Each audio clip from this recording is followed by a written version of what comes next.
So diving into this, usually when we are talking about encryption on these panels, there's a lot going on in terms of US policy, but lately what's been going on has been happening half a world away in Australia. So let's talk a little bit about what is happening in Australia. There is a law that is going through the process that would, I don't know if undermine encryption is a strong word, I'll leave it up to you. Let's talk about what is happening in Australia with this law. Sure. So they've been, lawmakers in Australia have been discussing encryption for a long time. They brought it up in the Five Eyes meeting a couple years ago. They've brought it up again in the Five Eyes meeting recently. And out of those talks, we've seen slowly develop and finally in draft form this bill called the Assistance and Access Bill, which essentially creates all of these new authorities that will allow, without specifics, Australian government officials to order companies to either produce evidence or, if they can't, to build new capabilities in order to facilitate the production of that evidence. There is no transparency, little accountability, no judicial involvement, so it's really kind of the worst of the worst.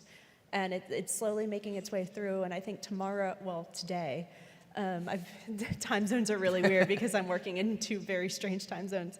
They're doing a hearing on those provisions, so we're going to wait and see how that hearing goes.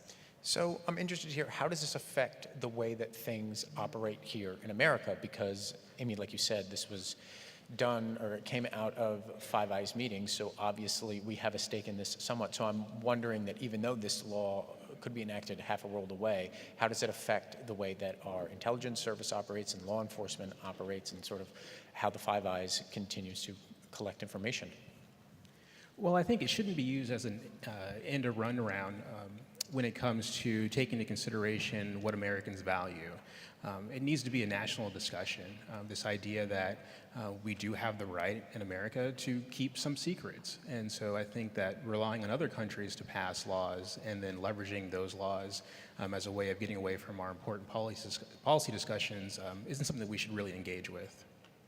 And hopefully we'll communicate that, because there is a provision in this law that would allow them to use these authorities for foreign governments. No standards for what those governments have to have in law by way of safeguards. So it could be the United States, it could be Russia, it could be China, it could be Saudi Arabia. And so the broad aspect of how this could be applied is not to be underestimated.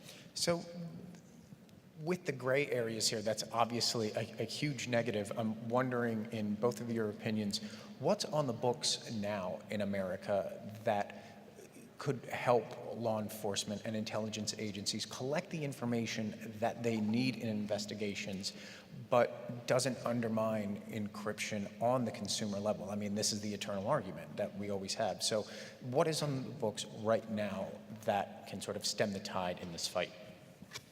Well, I think we saw earlier in the year the CSIS report about low-hanging fruit really illuminate the fact that the gap that we have now with law enforcement is training. The INDICAC is not fully funded by Congress, and they certainly have the capacity to double the number of law enforcement officers they train in just basic digital forensics. And so I think if we start there, we start with training the people that we have, they can make great improvements in being able to handle their own case files and do the investigations on their own. And so I think it's a bit of a stretch to go after breaking down encryption and putting in back doors when we're not even doing the basics of training. Anything to add?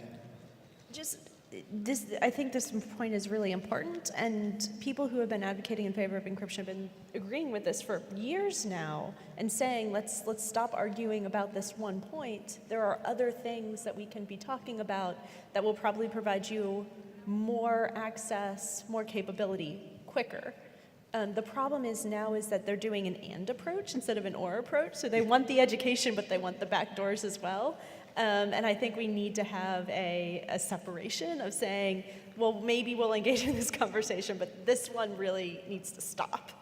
So on that training part, what is the actual training? Is it more of just Is it more of just a policy thing? Is it a law thing? Or is it more about the technology and educating people that are working with this technology, realizing that this is how encryption works? Some of it's all of the above. You need to know, I mean, law enforcement at all levels, local, state, federal, what information is out there, what processes are available for them to get it, what standards they have to meet. You find knowledge gaps at all of those different points. And so providing them more information on the process, I think, is one of the key things, just one of them. I agree. It really comes down to making sure that local law enforcement knows who they can call and sort of setting those expectations. A number of these companies are excellent partners in providing portals and training on how law enforcement can lawfully access data that's stored on their servers. So I think that's a good place for them to start. So throwing a wrench into all of this is Grayshift and their Graykey device. For those who are unfamiliar, Graykey is a box that plugs into an iPhone and circumvents all of the security hardware and software and everything in between in order to circumvent that encryption. How does this play into what we see on the policy level? Because I feel like if we have a device that is getting through everything that Apple and the phone providers are making, is there really need to mandate or legislate a backdoor at all? Well, I think that devices like that rely on inadvertent vulnerabilities, and so it's irresponsible to ask that manufacturers put in mandatory vulnerabilities that can be exploited, not only for the fact that they may be used by other parties that you don't want to access your devices, but it fundamentally breaks things that we want to do with our devices. Our mobile devices store financial records, health records, and when we're looking further into the area of elections, they can be a key in getting more people to turn out to vote. And so fundamentally breaking those devices that are the portals to other very important services is just not something we should be doing right now. So backdooring encryption isn't only what's going on Capitol Hill. There have been some other efforts on the other side to sort of protect people's data, especially the Encrypt Act. Let's talk a little bit about what is in the Encrypt Act and whether we see, whether it's the actual bill itself or different versions of the bill moving forward, whether that is ever going to actually be mandated or become law. The Encrypt Act basically was a response to what we saw, oh my goodness, where do I start this story? In the infamous Apple v. FBI incident that happened out of California, you saw two states, California and New York, where lawmakers proposed legislation to say, we're not going to let encrypted device be sold within our states. The Encrypt Act responds to that and says, at the state level, we don't want to see lawmakers either prevent sales of encrypted devices or prevent the development of encryption at that level. It also works in conjunction with another bill that was proposed called the Secure ID Act, which would prevent the use of technology to undermine encryption at the federal level. And so working together, they might be a positive path forward to encourage greater security, because I think, as we've said, the security situation online is not good. So maybe we shouldn't be requiring new weaknesses to be added, and we should be going the other direction. I think there's a very thin margin for error when it comes to any legislation, when it comes to encryption, and I'm just not confident that lawmakers throughout all of our states are educated to the point where they can make that kind of a decision. And so I'd rather see the focus be at the federal level so that we can have that national discussion about what it actually means to protect our data. And that includes setting some standards for what it means to actually have private data and what people can do with either their own personal data or the data about them, because that ties very closely with keeping that data safe and secure.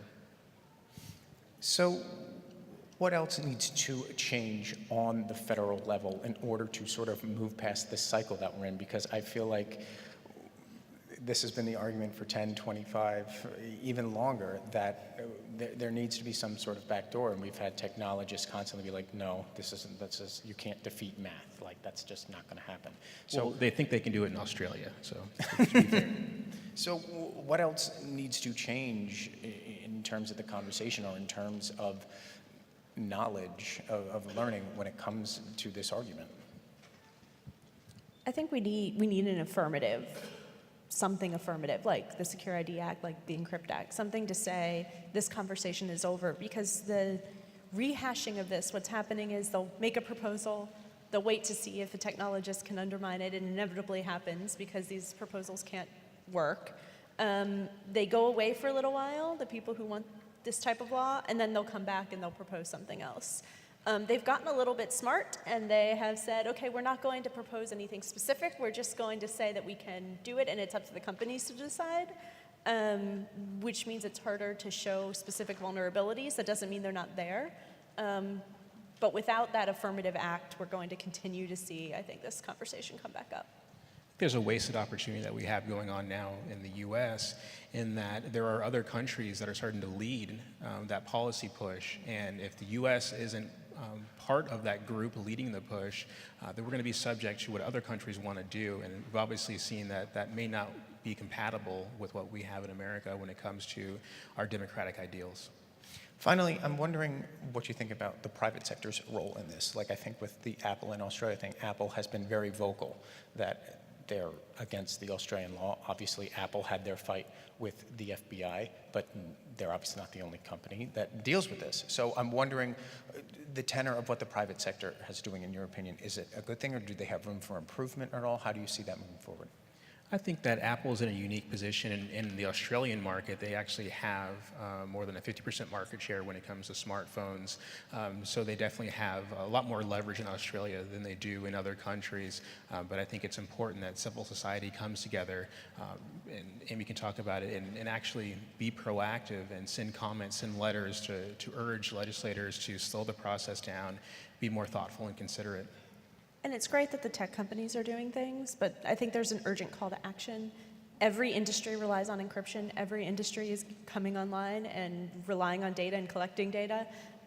We need to have this as a cohesive voice across industry, and so it's time for other companies to start getting involved in this and being vocal about what encryption means to them and their customers. Great. Well, I hope this conversation changes and we're not having the same conversation 5-10 years down the road. So appreciate your insights. Definitely. Thank you for joining us today.